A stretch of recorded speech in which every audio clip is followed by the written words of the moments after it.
Assalamualaikum warahmatullahi wabarakatuh. Kami dari kelompok 9B BJ Habibie pada kesempatan kali ini akan melakukan wawancara kepada guru di SMA Negeri 5 Makassar. Pada saat ini kami telah bersama dengan salah satu guru di SMA Negeri 5 Makassar. Sebelumnya mungkin Bapak bisa perkenalkan diri dulu. Ya, boleh. Oke, baik. Terima kasih atas kesempatannya. Oke, langsung saja saya memperkenalkan diri. Nama saya Akbar Ibrahim. Saya guru mapel pendidikan Pancasila di SMA Negeri 5 Makassar. Oke, terima kasih Pak Pak Akbar saja. Pak Akbar. Terima kasih Pak Akbar karena sudah bersedia menjadi narasumber kami.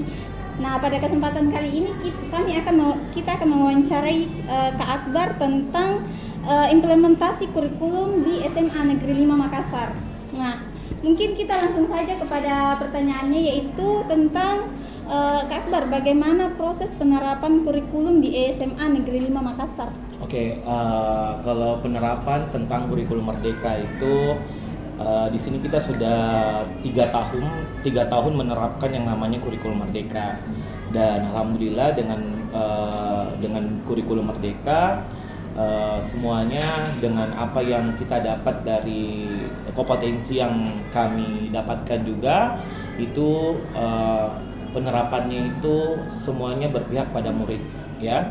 Jadi semua guru menerapkan kurikulum merdeka sesuai dengan kompetensi yang dimiliki oleh guru-gurunya masing-masing. Dan penerapan ini sangat di welcome sama anak-anak karena di dalam penerapan kurikulum merdeka ini terdapat beberapa anak-anak itu tidak serius. Maksudnya anak-anak itu belajar tidak yang seperti dulu, bahwa kalau kita belajar itu memakai metode pidato gitu kan. Itu tidak sekarang itu kurikulum merdeka itu dia proses, setiap guru itu memiliki masing-masing metode pembelajarannya. Seperti saya guru PPKN pendidikan Pancasila itu, saya itu kebanyakan di dalam proses pembelajaran saya sesuai dengan kurikulum merdeka saya, kita harus mempersiapkan dulu awal itu perangkat, ya, yang itu modul ajarnya. Terus setelah kita membuat modul ajar itu, kita harus dulu pahami anak-anak bagaimana kita harus meningkatkan kompetensi emosionalnya anak-anak juga. Itu KC, sosial emosionalnya seperti apa untuk menghadapi anak-anak. Terus bagaimana dia harus manajemen dirinya, bagaimana kesadaran dirinya, ya. Itu yang harus dimiliki setiap anaknya. Dan dalam proses pembelajaranku juga itu banyak permainan-permainan yang memang betul-betul kita harus sebagai guru harus punya kompetensi, ya. Misalnya kalau kalian pasti biasa tahu permainan games melalui quizzes, Iya, Pak. Permainan games melalui wordball, permainan games melalui kahot dan sebagainya. Itu banyak aplikasi. Jadi untuk kurikulum merdeka ini sangat bagus diterapkan oleh guru-guru yang ada di SMA Negeri 5 Makassar. Tapi Pak, kira-kira pada penerapan kurikulum merdeka di SMA Negeri 5 Makassar itu Bapak memiliki kendala atau bagaimana? Kalau kendala itu pasti ada kendala, ya, karena sebagai kita seorang guru itu tidak langsung, kan orang biasa guru-guru sekarang maksudnya masuk kurikulum merdeka kan biasa kaget begitu kan. Iya, Pak. Kaget, kurikulum merdeka berarti berubah lagi dari K13 berubah jadi kurikulum merdeka. Nah, di sini kurikulum merdeka itu adalah memerdekakan anak-anak, ceritanya begitu kan. Kita harus mengikuti perkembangannya zamannya anak-anak. Kuadratnya anak-anak seperti apa, kita harus mengikuti perkembangan zamannya gitu, ya. Jadi di kurikulum merdeka betul-betul kita berpihak pada murid untuk bagaimana kita sebagai seorang guru untuk sebagai kita ini ceritanya menuntun dia, ya, bukan menuntut tapi menuntun anak-anak supaya anak-anak itu punya kemampuan dan kompetensinya masing-masing. Kalau untuk kendala mungkin kendalanya mungkin sekarang kan pakai aplikasi, iya, ya kan. Banyak guru-guru juga yang maksudnya kaget langsung tiba-tiba langsung ke aplikasi begitu, dan itu semuanya berproses. Pasti kita belajar seperti itu saja kendalanya sih. Tapi kalau untuk menyesuaikan proses pembelajaran di dalam kelas itu, ya pasti semuanya punya ciri khas dan karakter untuk menjadi guru yang hebat di dalam kelasnya. seperti itu. Oke, mungkin lanjut sama Fadil. Oke. Baik Kak Akbar, pertanyaan selanjutnya itu di dalam pembelajaran itu metode pembelajaran apa sih yang paling sering digunakan dalam kurikulum ini? Oh, metode pembelajaran yang seperti tadi yang saya tanyakan ya. Saya itu kalau masuk proses pembelajaran, masuk di dalam kelas, seperti kalian lah nanti tuh kamu kan calon-calon guru juga, pasti akan tahu nantinya bagaimana sih mengajar di dalam kelas.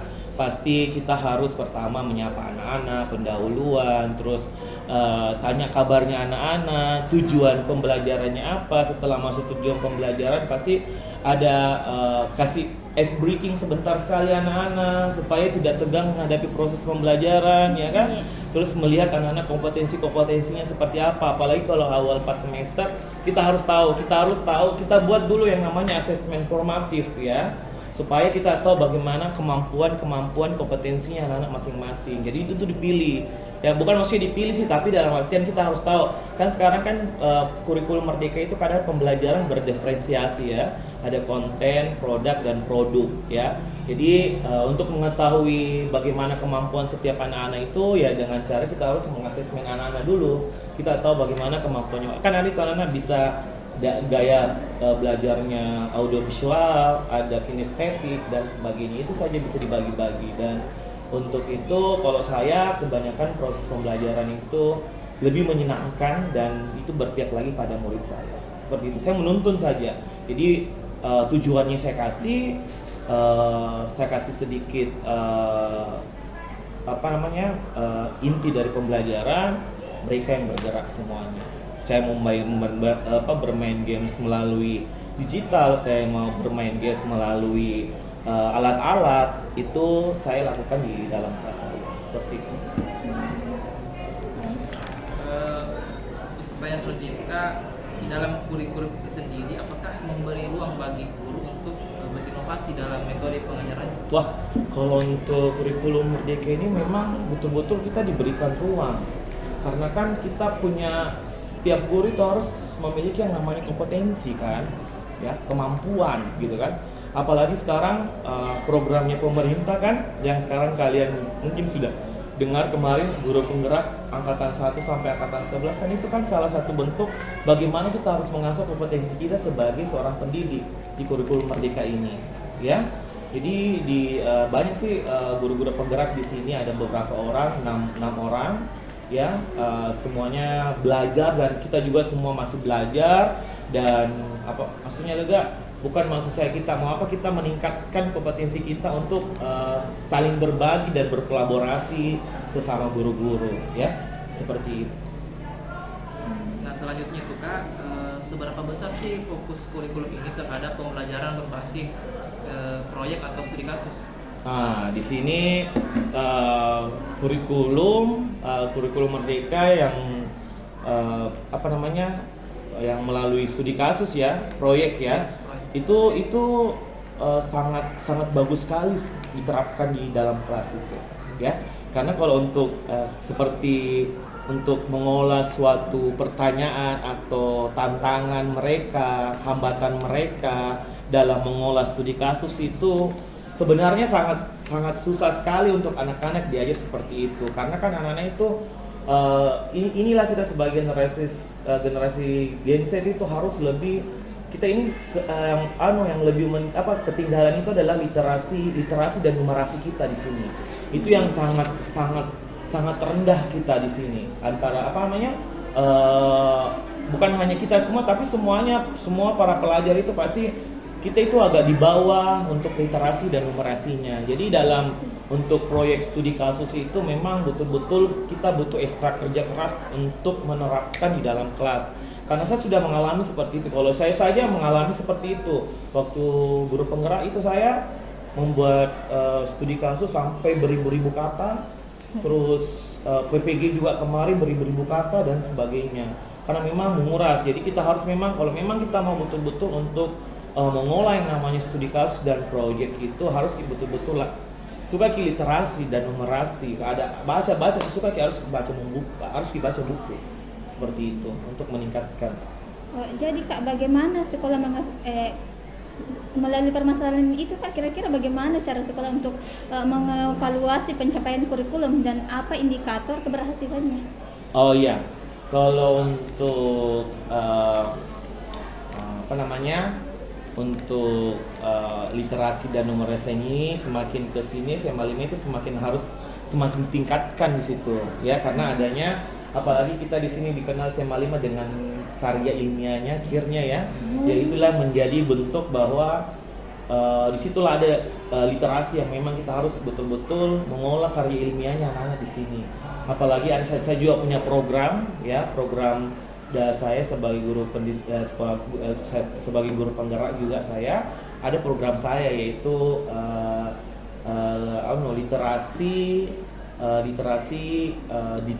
literasi digital semangat Ki. Jadi saya buat anak-anak saya suruh membuat novel atau antologi, membuat cerita, terus saya disuruh buatkan buku dan berbagi ke teman-temannya, saling berbagi pengalaman dan membaca seperti itu. Di sini kita terkenal dengan KIR-nya. Alhamdulillah semakin kesini tingkat literasi dan numerasi kita ini semakin meningkat di sini. Seperti itu. Lalu Kak, bagaimana sekolah menghadapi siswa yang belum mencapai kompetensi yang sesuai dengan kurikulum itu Kak? Oh iya. Kalau misalnya ada siswa yang tidak mencapai itu Kak? Jadi kalau misalnya ada siswa yang tidak mencapai sesuai dengan pencapaiannya, kan ada yang namanya kayak misalnya kalau kita ulangan gitu kan, pasti ada remedial, ya kan? Kalau yang tingkat kemampuannya tinggi dilakukan yang namanya pengayaan. Kalau tingkat rendah yang tidak mencapai kemampuannya harus dibuat remedial, ya kan? Seperti itu. Jadi dibuatkanlah semacam, kalau anak-anak sekarang kita di sini tuh ya dikasih remedial, terus bagaimana tingkat kemampuannya, tinggal anak-anak memilih apa yang harus dia mau selesaikan sesuai dengan apa yang sudah diberikan sama gurunya. Kalau anak-anak tidak mencapai kemampuan yang dia miliki, saya suruh pilih, kamu pilih apa? Kamu buat karya ilmiah kah? Kamu mau buat PPT kah? Kamu mau buat video kan? Tergantung itu anak-anak, kan karena sekarang nggak bisa dipaksa deh. Nggak bisa dipaksa, semakin dipaksa dia semakin tidak mau membantah dia ya. Makanya kita di sini sebagai guru cuma menuntun saja mereka sesuai dengan kuadrat zaman dan kuadrat alam gitu, sesuai dengan yang diajarkan Ki Hajar Dewantara seperti itu. Tadi mungkin. Apalagi? Pertanyaan terakhir. Tinggal 3 di sana. Jadi Kak, untuk pertanyaan selanjutnya itu bagaimana ini kurikulum dapat menyesuaikan dengan peradaban, perubahan yang terjadi dalam dunia pendidikan atau tuntunan masyarakat sendiri? Ya, itu yang seperti saya katakan tadi ya. Kurikulum Merdeka itu kan kita mengikuti tokoh pendidik kita ya, Ki Hajar Dewantara. Kita harus mengikuti perkembangan kuadrat alamnya dan kuadrat zamannya anak-anak. Karena di sini kita cuma menuntun saja. Kita sebagai guru menuntun bagaimana berjalannya itu perkembangannya anak-anak. Ya, di dalam perkembangan anak-anak itu, disitulah kita bisa melihat bahwa kita tidak bisa, biasanya seperti ini ya, kita tidak bisa menjudge itu anak-anak nakal. Ya, itu anak-anak nakal itu akan menjadi aset nantinya. Ya, belum tentu kita tahu itu bilang dia nakal, tiba-tiba dia tamat SMA dia sudah jadi seseorang begitu. Jadi jangan, kalau kita di sini sebagai kita harus melihat bahwa ada aset yang bisa kita kelola dan bisa kita lihat di lingkungan sekitar kita. Jadi kita itu anak-anak itu perkembangannya itu kita harus ikuti, apa maunya, apa keinginannya, ya, apa yang ingin dia capai, karakter apa yang dia miliki, seperti itu, ya, itu saja. Jadi kurikulum Merdeka itu adalah salah satu bentuk bahwa anak-anak kayak kita istilahnya kalau prosesnya itu kayak kita sebagai sebagai bentuk untuk membentuk karakternya seperti itu. Ada lagi? Terakhir nih Kak Akbar, apa sih harapan guru dalam menghadapi kendala dalam penerapan kurikulum ini? Harapannya kalau saya sebagai guru dan sebagai perwakilan juga dari saya sebagai guru penggerak juga angkatan 10, harapannya semoga pendidikan semoga apa yang bisa kita capai secara bersama-sama, pendidikan yang sekarang ini saya tidak mau ada perubahan-perubahan ini serta perubahan apa namanya kurikulum, Iya, begitu apalagi kan? diganti lagi Ya susah menyelesaikan, apalagi ini kurikulum merdeka kan baru, ya kan, baru, dan memang betul-betul harus memang kita kita harus lebih fokus dengan apa yang makanya itu Kementerian Pendidikan kan awalnya kan Nadiem Makarim kan Kementerian Pendidikan, Riset dan Teknologi, sekarang itu dibagi 3, ya kan? Kementerian Sekolah Dasar dan Menengah itu Prof. Dr. Abdul Mufti, terus Kementerian Kebudayaan itu Fadlizon, ya. Terus Kementerian Riset dan Teknologi, ya kan? Stella itu wamennya, ya kan? Itu dibagi 3, maka itu dibagi 3 supaya fokusnya masing-masing dengan fokusnya dengan masing-masing tugas-tugas mereka, ya toh. Contoh itu misalnya toh kita mau kuliah, antara kerja dan kuliah, coba jalani coba-coba 2, kuliah dengan kerja, pasti ada salah satu yang terabaikan, ya toh. Makanya mungkin itu saya mengambil pendapat bahwa kenapa dibagi 3 Kementerian Pendidikan itu, karena semoga mereka fokus dengan pendidikannya, fokus dengan tugas-tugasnya yang sudah diberikan oleh Pak Presiden, dan kita juga sebagai seorang pendidik lebih fokus lagi untuk mengajar dan meningkatkan kompetensi kita dengan mengikuti beberapa program-program dari pemerintah, itu saja, seperti itu. Keren sekali nih Pak Akbar. Wih. Sekali. Sebagai guru penggerak, Masya Allah sekali jawabannya tadi tuh, ada bilang kayak penggunaan aplikasi dalam media pembelajaran sangat mengikuti perkembangan zaman. Nah, itulah tadi hasil wawancara kami dengan Kak Akbar sebagai narasumber tentang penerapan kurikulum merdeka di SMA Negeri 5 Makassar. Kepada Kak Akbar terima kasih banyak karena terima kasih Kak karena sudah meluangkan waktunya untuk kami wawancarai terkait kurikulum merdeka. Dan hari ini juga merupakan hari di mana guru merayakan hari istimewanya, dan kepada Kak Akbar saya ucapkan selamat Hari Guru Kak. Selamat Hari Guru semuanya. Semoga Kak Akbar semakin semangat untuk mendidik dan mencerdaskan anak-anak bangsa. Iya, betul sekali. Lebih dan kurangnya terima kasih. Wassalamualaikum warahmatullahi wabarakatuh.